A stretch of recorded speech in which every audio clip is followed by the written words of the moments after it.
Hello everybody. So I hope you guys have been having a good season 2. I've been having a ton of fun. A lot of the builds I'm trying are working out, so I'm getting them to like beat Aberroth, push corruption. It's been a fun time. And I've been on the quest to scout out a build that I think I would enjoy playing that could beat Aberroth. So I was trying it a bunch of different times with my Lich, and I was like, okay, there's a lot of fight to learn here. I need to see what other builds may be capable. So I've leveled up a Void Knight, which you guys saw last time with the Time to Rot. I also tried a version of it that was using the Erasing Strike stuff. Today, I'm trying out the Lightning Blast Spark Charge Sorcerer. This was something I saw from Big Daddy because I was pretty interested. Sorcerer was the first build I ever played. And it's a ton of fun as a character. I like the mobility, I like the range, and you will see how freaking good range is with this build, right? Range is the best stat in the game because I am here with 2000 base HP, no resistances basically, and a ton of intelligence and range, and I'm able to clear 750 corruption without dying. I don't die like ever. And that's kind of what I want to point out, is that the playstyle of the character matters a lot towards the enjoyability, towards what stats you have to max. There's a reason why on my paladins I have to go so hard into defenses, because they have to play really close range, and the sorcerer does not. So I'm very excited to show you guys the Spark Charge Sorcerer build based off of the build that Big Daddy played, but I have a different skill selection, different passives, different itemization even. So it's the same concept, but spec'd differently, let's say. So let's get into it.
Alrighty, so this build is a Lightning Blast build. We are using it to apply Spark Charges at a 30% rate.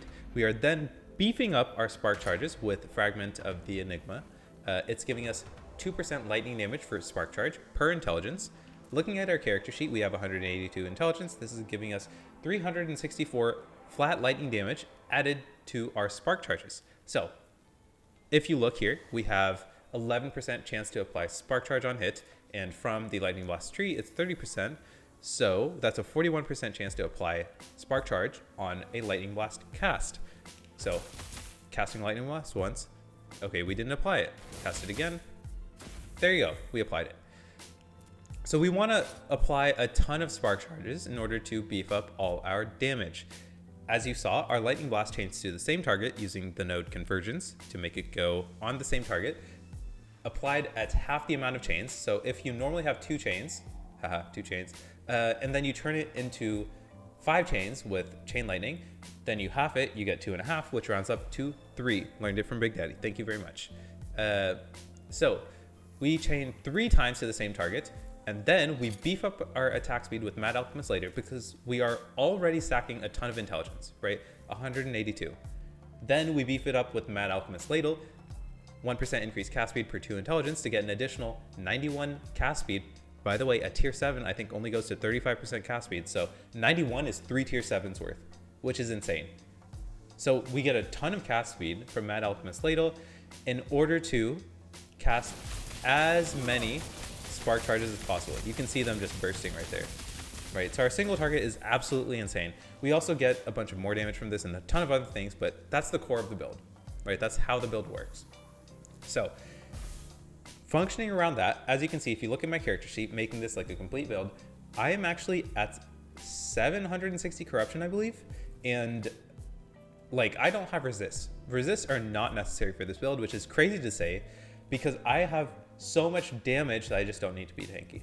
Right, it's not a ZDPS, or sorry, ZHP, because I have the ability to tank hits. However, the mobility of this class is insane. The range is insane. Like, you don't get hit that often, and you can kind of stay like at a decent distance and just blow things up without really tanking too much. So we don't need that many resistances. I think in my long term, I will get more resistances as I push towards 1,000 corruption, but for now, we don't need them. And we only have 2k HP, but we're using Twisted Heart in order to generate more ward. So that's how we're rounding out our defenses.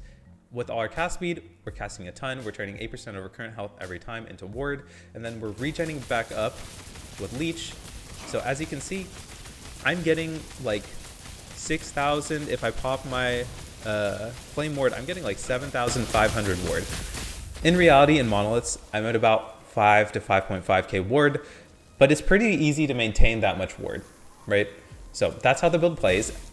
Lightning Blast uses a ton of mana, so in order to sustain that mana, we are using the Teleport Meteor Tech in order to sustain our mana, and then just using Flame Ward as a utility skill. So let's go through it all from the start. Let's go through the skills. So Lightning Blast, front loaded just to get 2 points so we can get Spark Charge to get Mortal Capacitor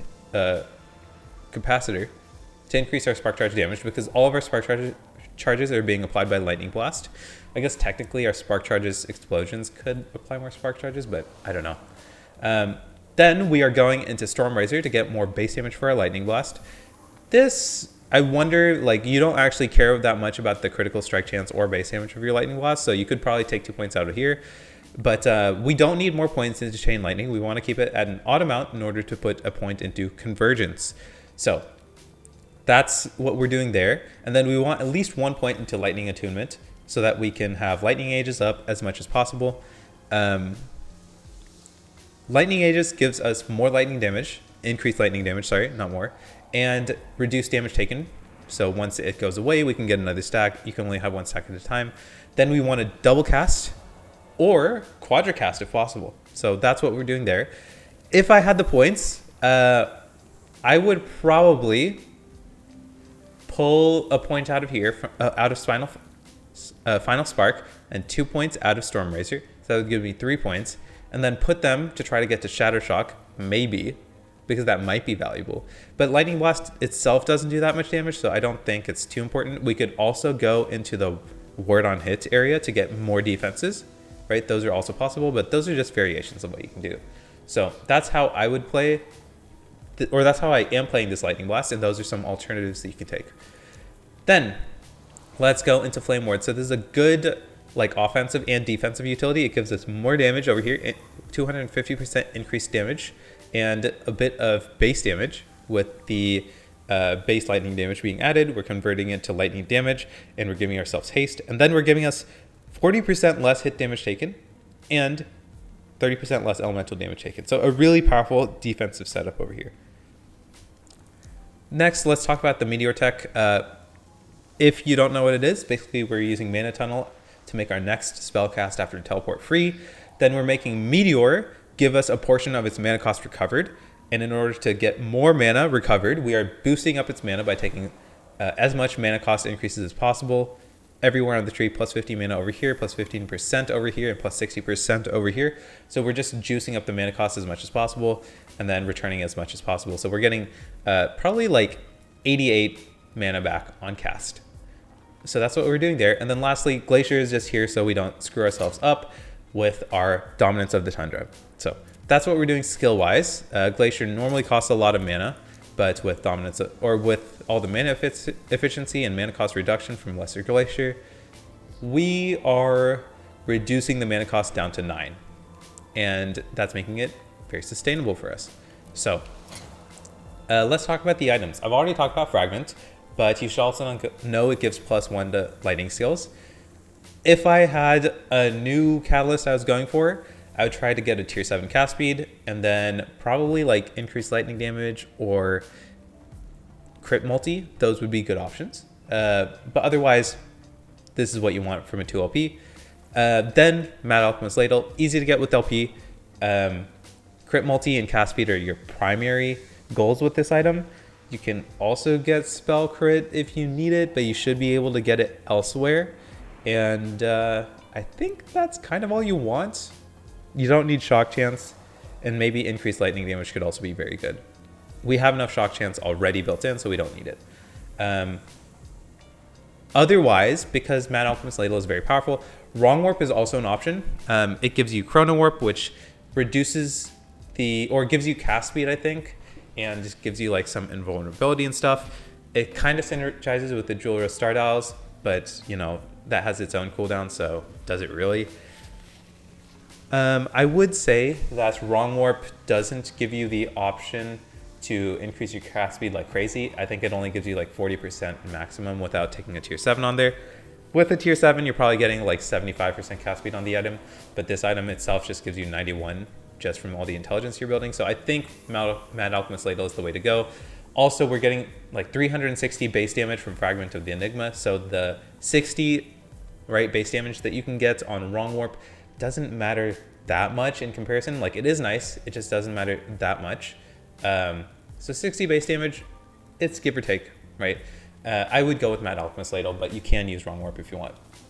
Okay, next, talking about like importance of attributes that we have to stack. Crit is important for us. We need crit. If you are looking at these items, you understand what's going on, but if you don't, let me explain it for you. We have, if you look at our spell critical strike chance, 80% spell critical strike chance. And with our Lightning Blast, we are giving ourselves 6% base critical strike chance, but that's only for Lightning Blast, and I don't believe that applies to the spark charges applied by Lightning Blast. So as a result, we need to build more base critical strike chance to make this possible, right? So we are running Grasp of the Blood Mage, which gives us 4% spell critical strike chance as a base. Remember, spells come with a 5% base, so that spark charge is a spell, it comes with a 5% base. Plus 4%, this is almost doubling our spell crit chance. And then we are also using Phantom Grip.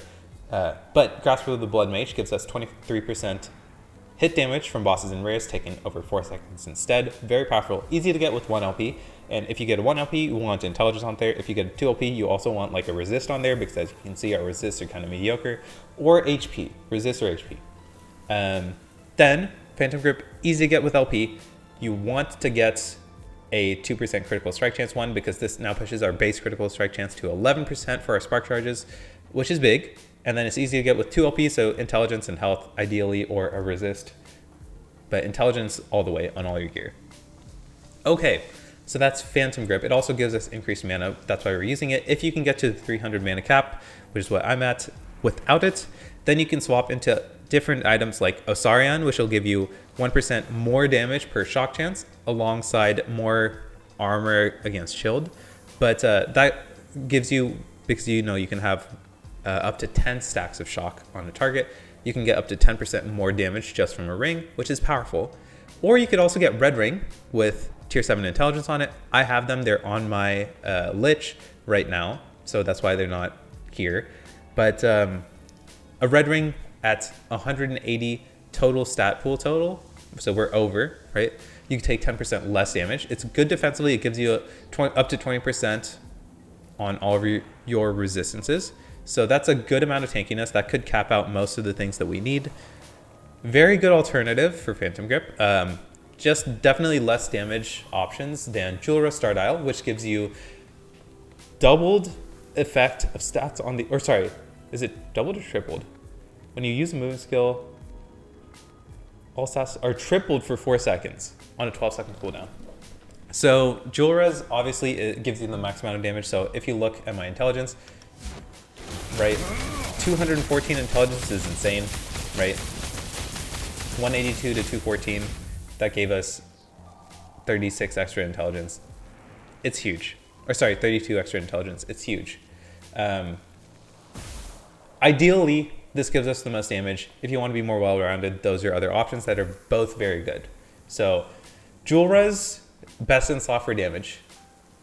Phantom Grip, if you need it for crit, and it gives you a good amount of mana. Orion Sunseal, a more damage-heavy option compared to Red Ring, like Phantom Grip being the most utility and Jewel Res being the most damage.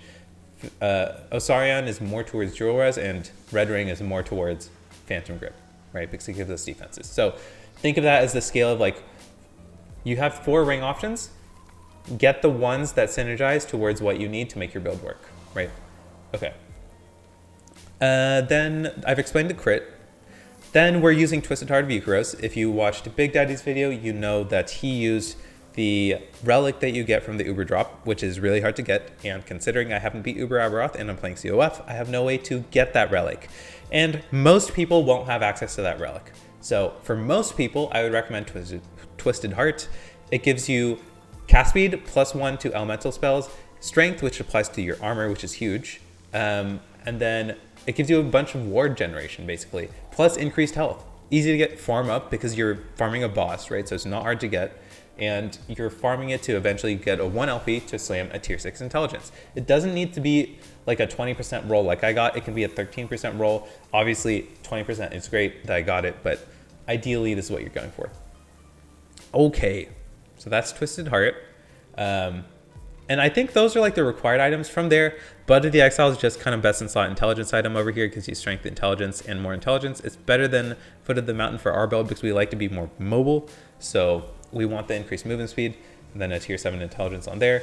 Strand of Souls is a very solid belt because it gives us a good amount of ward retention because intelligence ward retention was nerfed, right? It used to be 4% and now it's 2%. So with this amount of intelligence before, I would have been at like 615% or something like that ward retention without this belt, but now I need the belt to get there. So I'm taking the belts. There are other good options.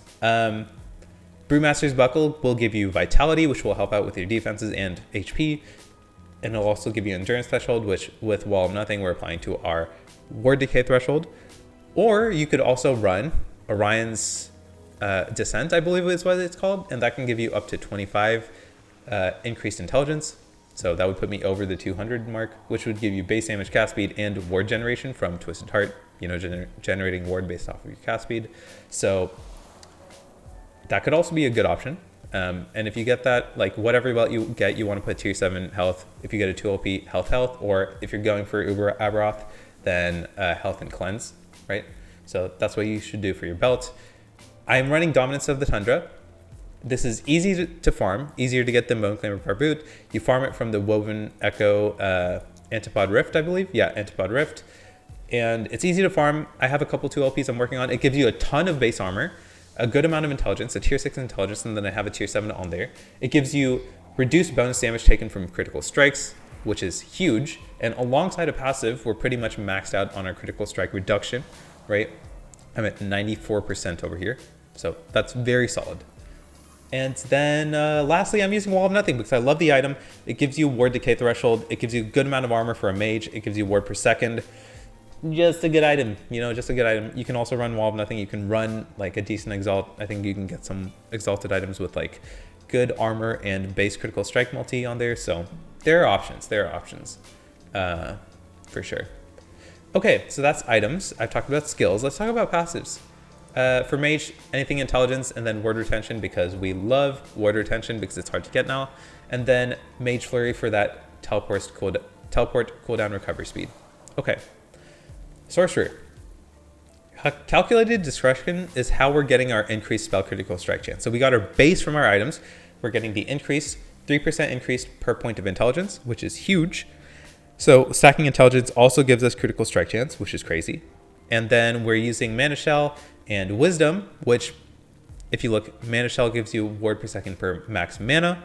So we want to stack mana. We want to get over that 300 mark. And then Wisdom gives you increased mana regen per 100 max mana, which is why you want to be over the 300 mark. So for that increased 5% increased mana regen that you're getting over here. Then Arcane Momentum is really good. You get increased cast speed per stack, stacking up to 5 stacks. So 25% increased cast speed is free. If you can get more points, you can get up to 12 points in here to give you 10% movement speed and 12% per stack, which is 60% increased spell damage, which would be nice if we could get it. 1 point into whatever this is called, and then 5 points into Riftwold because you want the Leech and the Pen. Then you want to get the crit multi from Arcane Obliteration, 8 points into Arcane Insight for the Ward Decay threshold per int, and stacking, duh. And then we are not using Static Orb, but we do like 5% more lightning damage, so we're taking 5 points into Arcane Current. After that, Archmage is required because we need the chance to refund mana cost because we do spend a lot of mana. So this gives us a chance to refund it and a little bit of added spell damage. We don't care about it, but it's doubled with 300 mana, which is why we want to stay over 300 mana. Mana Well to help us get to that point and to take the mana spent gained as ward. And then if you get the points, Recollection for the increased cooldown recovery speed. That will apply to things like Teleport, which will help you keep your mana sustained. Then Rune Master. So Sphere of Protection, we don't need this many points in it, but it's good at making us tankier. And we are always shocking, igniting, or chilling people, so it's good. 8 points to Arcane Focus, Intelligence, and Ward gained on direct spellcast. And then Mental Catalysis, which gives us the rest of the critical strike reduction when equipping a Catalyst, plus Intelligence, which we love. And then finally, Inscribed Instruments for the more critical strike multi with the wand, which we are using. So pretty sick all in all, a lot of synergies. I am, as you can see, level 92. Still a long ways away from 100, but with my remaining 8 points, most likely I will put them into the Sorcerer tree. I'm thinking I'll put 4 points into Essence of Celerity and then 4 points into Recollection, but there are other things I can do. I can go Elemental Ascendance if I want to spec out my resistance, which seems kind of meh. You can put points into Serenomancer for the increased lightning damage, which would be pretty solid. Or if you want it to be spicy, you could go into the Spellblade tree, get some LE res and LE damage to relieve some pressure off of your itemization. Or you could even go into Rune of Renewal because you're going to have more than 50 intelligence and you can have a lot of mana regen just from this. So who knows? But there are a lot of different options you can go. I will say that my build compared to Big Daddy's build, he is going for Aberroth, so he wanted to play the low life version. He had to meet specific requirements like being able to regen health without attacking, being able to cleanse ailments, being able to sustain mana, right? Stuff like that, which I can get away with, right? I'm using Dominance of the Tundra, easy to farm up, you get the critical strike reduction, things like that. It's a lot better for monoliths. Bone Claimer Barboot is a better alternative overall for like Aberroth farming because you don't have to use Glacier, right? You don't have to spec into Glacier. You can remove all the points over here and just spec into Frostwall instead. Frostwall, if you go over here, will give you Lightning Blast auto cast every 2 seconds. And then you can increase the frequency to, with 2 points, like 80% maximum frequency. It's like random, but it's essentially a good damage buff whenever you put it up. The mana drain is just a little bit more stringent whenever you go that direction. So you need to have that stuff on lock. But for right now, clearing like 800-ish corruption, that's where I'm at. I also prefer Wall of Nothing. It's easier to farm. Dominance of the Tundra. I like Blood of the Exile better than Last Steps of the Living. And then you don't have to put the experimental affix on your gloves. So it's a lot easier to get this up and running. I would suggest going this route when you're going from level like 180, 150, whenever you're getting this stuff, all the way up to like 1,000 corruption. And then when you're going for Aberroth, I would do the item swap then to try and get the right pieces because it's a lot easier at higher corruption. So idols, I'm just running literally whatever I can get my hands on that increases my health, increases my crit multi, and gives me resists. Because I don't have it. There are 2x2 idols that give you increased lightning damage when over 300 mana and increased lightning damage when you have lightning ages, which we always have up. I don't have any right now. I've put them on my filter, but I just didn't get any. So those are the different ring options. Those are the different, specs of this build that you can go. I went to Nihilus. You can definitely go an Oracle Amulet for the damage over time reduction. I needed the plus level Saw skills because I didn't have it elsewhere, and I needed to at least have, I think you can take the 2 points out of Storm Razor and the 1 point out of Final Spark. So you need to at least have level 21 Lightning Blast, I think, to make this build work. So you need at least 1 point somewhere, and I could have that for my Twisted Heart, but I like the more points because it gives it to everything and makes it a little bit easier to gear, right? This is giving me all res and increased health and increased mana, so it's doing a lot for me. So you can do an Oracle Amulet there. And I would not suggest Wrong Warp. The amount of cast speed you get, it's not going to compare, even with the tier 7 cast speed on there, it's not going to compare to Mad Alchemist Ladle. And considering the base damage on there is like 60, and what we're getting from Fragment of the Enigma is like 360, you know, it's not that significant. So I would suggest going with Mad Alchemist. So we've talked about all the different options you can take to gearing this character, all the different skills. I think this is a super powerful character. I'm excited to play it, and I'm going to be pushing this further. So peace out, have fun, enjoy the new season, and I'll catch y'all later.